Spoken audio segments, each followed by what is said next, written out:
we're just kind of paving the way. I just visited California and went to a convention out there. I feel like it's, even though they're rec and they could do it anywhere, I still feel like it's not as acceptable as it is where you could be on a patio here in Austin at a restaurant and someone's smoking a joint. Just how they would be able to smoke a cigarette.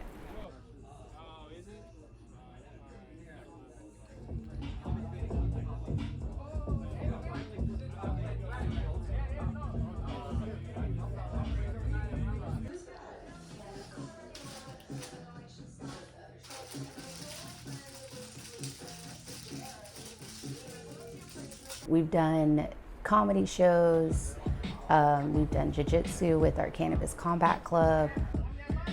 And then we host jiu-jitsu competitions, so it would be like tournaments, so they'll fight each other for a prize. And then I think the last one we did was half-a-pound prize, and I had to fight last minute for that one, and I ended up getting second, so I was so close to that prize, but it kind of helps me get in the mood. It's like adult ADHD medicine, so it kind of just helps me relax and stay focused. Kind of plays both roles in anything I do, really.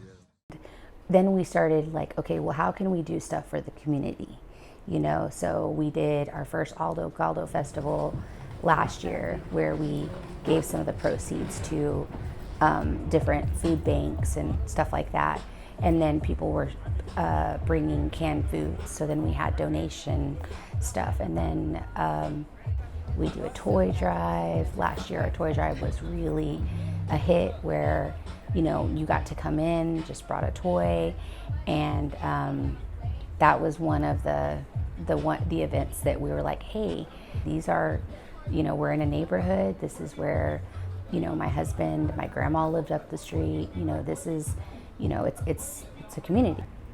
Into like my middle age life, I started getting into that I had a lung disease. So diagnosed in 2014. I couldn't consume anymore. I couldn't smoke, but I could still use edibles, RSO, different kinds of ways to use it.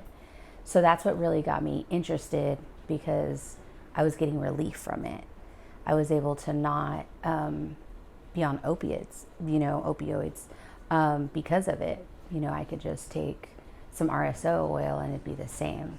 I mean, it's a huge deal to me that we're still even discussing this plant when we have like a, fentanyl epidemic, and it's so, I'm always been, ever since I was younger, I feel like I've always asked questions and, asked the uncomfortable questions. And that's basically kind of like what we need.